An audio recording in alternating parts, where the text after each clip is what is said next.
Bla bla bla bla bla bla bla bla bla.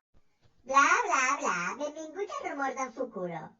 En aquest espai intentarem mesurar numèricament el poder dels personatges de One Piece. Després de la nostra trobada a Miss Lobby vaig decidir investigar el passat dels del barret de palla i també vaig analitzar les seves aventures posteriors al nostre enfrontament. En les meves investigacions vaig aconseguir mesurar el Doriki de tots els personatges que els del barret de palla han enfrontat en les seves aventures. I aquí us els explicaré amb ganes de generar debat, bla bla. Si bé és cert, el concepte del Doriki sembla més adequat d'explorar com a mesurador de la força física dels personatges, però pervertirem el seu significat original per a mesurar el poder general de tots els personatges. I prendrem com a referència que el nivell Doriki base d'un humà adult és de 10 Dorikis, bla bla bla. Per descomptat, jo només busco entretenir i generar debat sobre els nivells de poder a One Piece. En cap moment pretenc tenir la veritat absoluta, bla bla bla.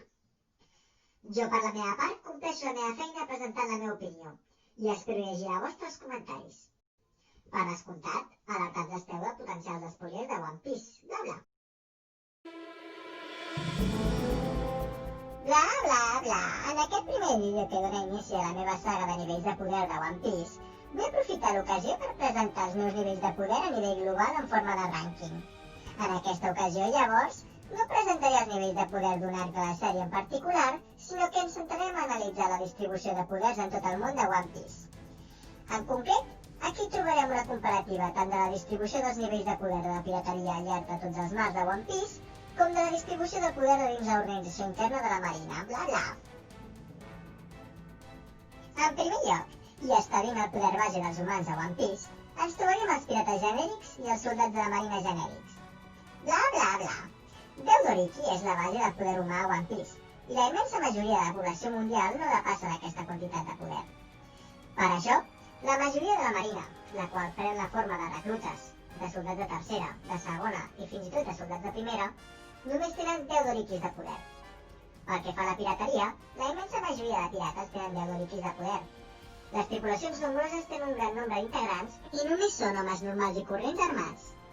Bla bla, per exemple, en les tripulacions dels Blues tenim els pirates de l'Elvira, els pirates d'en Baggy o els pirates del Gat Negre.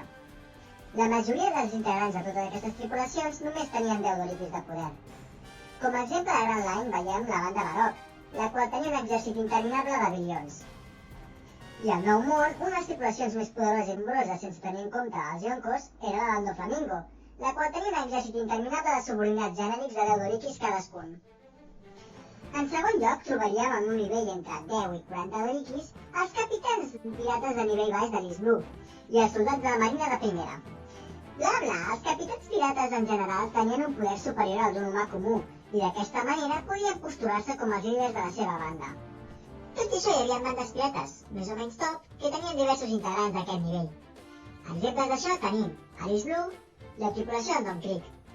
A la Grand Line hi havia els minions de la banda Baroque, els integrants de la família Frankie o el cos celestial de l'Enero. I si ens anem al Nou Món, trobaríem els pirates més febles de les tripulacions dels Yonkos. Com a exemples de personatges que posseïen un poder similar al d'un pirata de nivell baix de l'East Blue, tindríem, en la seva primera aparició, a la Nami i a l'Usopp. Altres exemples també serien en Moji, en Carne, en Johnny, en Yosaku o en Koza, entre molts d'altres. En el següent nivell, en quant a la pirateria, en un nivell entre 40 i 100 Dorikis de poder es troba el nivell Capità Pirata, nivell mitjà dels Blues. I en un nivell entre 40 i 300 Dorikis de poder en l'àmbit de la Marina es troben els rangs de la Marina de Caporal, Sergent, Tinent i Comandant.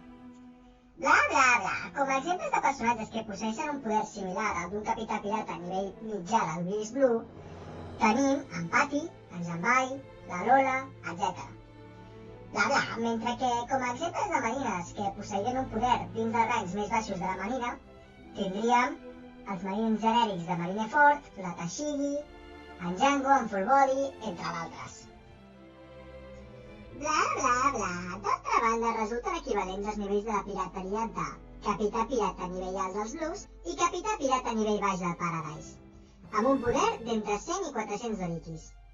Per alguns exemples de personatges que es troben en aquesta categoria, podríem trobar a en Karaji, els germans Niaban, a l'Elvira, a l'Opti, entre molts d'altres. D'altra banda, entre 300 i 3.000 d'Oriki de poder, trobem a la majoria dels alts càrrecs de la Marina que se situen per sota del càrrec de vicealmirall, és a dir, el rang de capità, de comodor i de contraalmirall. Bla, bla, bla! Aquests càrrecs de la Marina tenen un rang de poder molt gran i es podrien situar des de capitans febles com en Shu o en Very Good fins a personatges com la Hina o l'Smoker. En següent lloc, el nivell capità pirata a nivell top dels Blues, el nivell capità pirata a nivell mitjà del Paradise i el nivell capità pirata a nivell baix del Nou Món són equivalents amb rang de poder entre 400 i 1.000 d'Oriki. Exemples de personatges amb aquest poder són personatges com en Kuro, en Mr. 3, els sacerdots de Eneru o alguns membres del CP9 com jo mateix, bla bla. Empatats amb un poder entre 1.000 d'Oriki i 4.000 d'Orikis, es troben els nivells capità pirata nivell alt del Paradise i capità pirata nivell mitjà del Nou Món. Bla bla bla! Per aquest rang trobaríem personatges amb un poder com el d'en Mr. 2, l'Arlong o algun dels membres més forts del CP9, com en Kaku o en Jabra. La Marina, per la seva banda, té en el seu rang de vicealmirall, deixant fora en Gar, a personatges d'un poder entre 2.000 d'Orikis i 6.000 d'Orikis de poder. Bla bla bla! Cal destacar que tots els vicealmiralls de la Marina han de tenir com a requisit indispensable conèixer Haki, de manera que es pot donar el cas en què rangs inferiors que el de vicealmirall hi hagin alguns personatges amb més poder que els vicealmiralls més febles, però que no han ascendit per no saber Haki. En aquesta categoria trobaríem personatges com els vicealmiralls gegants, en Maynard, l'Strawberry, el vicealmirall Amakagi, en Bastille, entre molts altres vicealmiralls, bla bla. Empatats amb un poder entre 4.000 i 6.000 d'Orikis, es troben el rang de capità pirata a nivell top del Paradise i capità pirata a nivell alt del Nou Món. Aquí trobaríem personatges com tots els supernoves de la pitjor generació de One Piece, en el seu nivell de Pretansky, en Luffy en la seva forma de lleopard o la Monet. Bla bla bla! El rang capità pirata a nivell top de Nou Món tindria un ventall de poder entre els 6.000 i els 12.000 d'Orikis. En aquesta categoria trobaríem els pirates més forts de les tripulacions dels Yonko, incloent els seus comandants. També trobem a la majoria dels supernoves de la pitjor generació en el seu nivell post-Tansky, i també a la majoria de secrets del mar, bla bla bla. Per la seva banda, bla bla, la Marina té un dels seus escalafons més grans amb els almiralls, els quals tenen un poder entre 15.000 i els 18.000 d'Orikis. I finalment, bla bla, més al nivell de la pirateria trobaríem els Yonkos, amb un poder entre 30.000 i 40.000 d'Orikis, encara que cal destacar que cada Yonko per la seva banda té certes limitacions que no li permeten mantenir el seu poder de manera continuada, bla bla bla.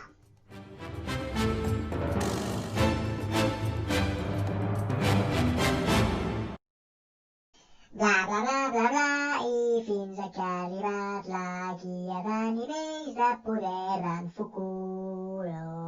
La pròxima parada serà el primer arc de la sèrie Romance Down, bla